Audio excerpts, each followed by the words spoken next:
देखिए सुमित, जो बात सामने आ रही है उसमें कहा जा रहा है कि वो बहुत ही डिफिकल्ट टेरेन है और डिफिकल्ट टेरेन में जो सुरंग को चूज किया गया वो एक टेक्टिकल सिलेक्शन था बीएलए का कि यहां पर पाकिस्तानी फौज पहुंच नहीं पाएगी, ये हमारा इलाका है और उसको हम अच्छे तरीके से पटरियों को ध्वस्त करके हम पूरे ट्रेन को हाईजैक कर लेंगे। लेकिन दूसरी तरफ पाकिस्तानी एडमिनिस्ट्रेशन ये क्लेम कर रही है कि हमने 155 बंधकों को छुड़ाया है। इसकी सच्चाई क्या है? क्या लड़ देखिए, करके पाकिस्तानी एडमिनिस्ट्रेशन 155 बंधकों को छुड़ा पाई है, या जो बीएलए क्लेम कर रही है कि महिलाओं को, बच्चों को हमने छोड़ा है, जाने दिया है, वो हकीकत है?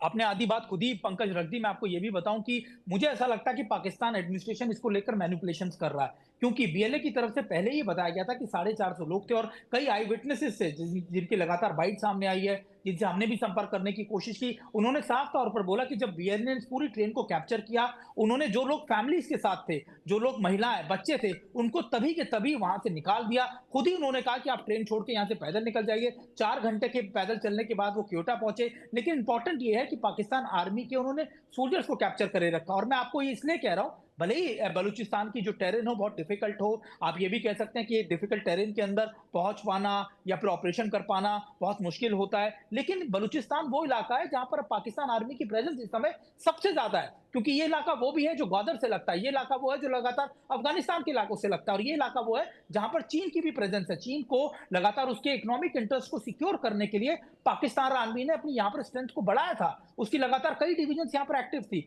तो ऐसे में अगर आपकी पूरी की पूरी ट्रेन ही कोई कैप्चर कर ले और आप उसको मानते थे कि वो बहुत छोटी तादाद में, क्योंकि पाकिस्तान आर्मी की तरफ से ये कहा जाता है कि बलूचिस्तान की बलूची आर्मी की जो स्ट्रेंथ है वो करीबन 4,000 है, 5,000 है। और पिछले जो आपको पिछले कई दिनों में जो इनका आप कह सकते हैं कि कंसोलिडेशन हुआ पाकिस्तान जो बलूचिस्तान लिबरेशन आर्मी का, लिबरेशन फ्रंट का और रेवोल्यूशनरी गार्ड्स का, उसकी स्ट्रेंथ को भी काउंट कर लिया जाए तो ये 10,000 के करीब होगा। अगर मैं मान भी लूं कि हाँ, स्पेशलाइजेशन के तौर पर बलूचिस्तान लिबरेशन फ्रंट ने इसको कैप्चर किया और उनकी स्ट्रेंथ करीबन 500 हजार थी, 1500 भी थी, तब भी एक आर्मी के लिए इतने बड़े देश मुल्क के अंदर क्या उनको न्यूट्रलाइज कर पाना, क्या उनके लिए कॉम्बिंग ऑपरेशन चलाना, क्या उसको जगह को न्यूट्रलाइज करके या बातचीत करके निगोशिएशन करके अपने सैनिकों को वहां से निकाल पाना इतना मुश्किल है। ये सबसे बड़ा सवालिया निशान इस समय सवाल खड़े हो रहे हैं पाकिस्तान आर्मी को लेकर। बिल्कुल, एक सवाल मैं आपसे यह भी जानना चाहूंगा। दरअसल इतनी भारी संख्या में फौज थी, एटीएफ थी,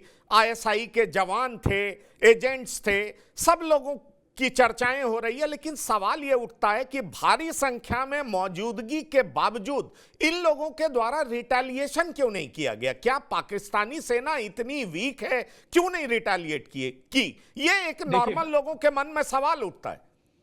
देखिए पंकज, एक बात तो तय है कि जो आप बोते हैं वही आप काटते हैं। पाकिस्तान आर्मी ने या पाकिस्तान के हुक्मरानों ने बलूचिस्तान में कोई डेवलपमेंट नहीं किया। इस रेलवे लाइन के अलावा करीबन 135-140 किलोमीटर की रेलवे लाइन है, कई जगह पे शेल्टर, और करीबन 100 साल पुरानी करीबन ये बताया जाता है पूरी रेलवे लाइन है। और इंपॉर्टेंट ये है कि रोड कनेक्टिविटी नहीं है वहां पर, मूलभूत सुविधाएं नहीं है, हॉस्पिटल नहीं है, एजुकेशन नहीं है। और यही बलूचिस्तान के लोगों की सबसे बड़ी दर्द है, जो लगातार उसको कहते आए हैं। अभी जो इंपॉर्टेंट पॉइंट आपने रखा, उसने रखा कि क्या रिटेलिएट क्यों नहीं कर पा रहे? इसलिए नहीं कर पा रहे, उस इलाकों तक पहुंचे कैसे?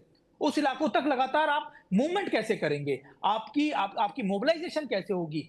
पाकिस्तान के ये इतने तमाम बड़े आप कह सकते हैं इतनी बड़ी संख्या में सोल्जर्स कौन थे? ये लगातार अपनी छुट्टी पे जा रहे थे, उसी ट्रेन से जा रहे थे। बलूचिस्तान लिबरेशन आर्मी को ये पता था, वो लगातार इस इलाके की रेकी कर चुके थे और ये भी जानते थे कि अगर इस इलाके में हमने इनको बंधक बनाया तो जवाब आने में बहुत देर होगी, आपके पास अच्छा खासा समय होगा, आप बार्गेन कर सकते हैं, आप नेगोशिएट कर सकते हैं अपनी बातों को लेकर, और आपका डोमिनेंस इन इलाकों में बहुत ज्यादा है, क्योंकि लिबरेशन आर्मी को, बलूचिस्तान लिबरेशन आर्मी को लोकल सपोर्ट भी बहुत ज्यादा मुहैया है। तो इन तमाम पहलुओं को देखते हुए उन्होंने बहुत अच्छी स्ट्रैटेजी बनाई, उसको इंप्लीमेंट किया, और यही वजह है कि पाकिस्तान आर्मी अब तक इस स्ट्रैटेजी को, काउंटर स्ट्रैटेजी से आप कह सकते हैं जवाब नहीं दे पा रही है।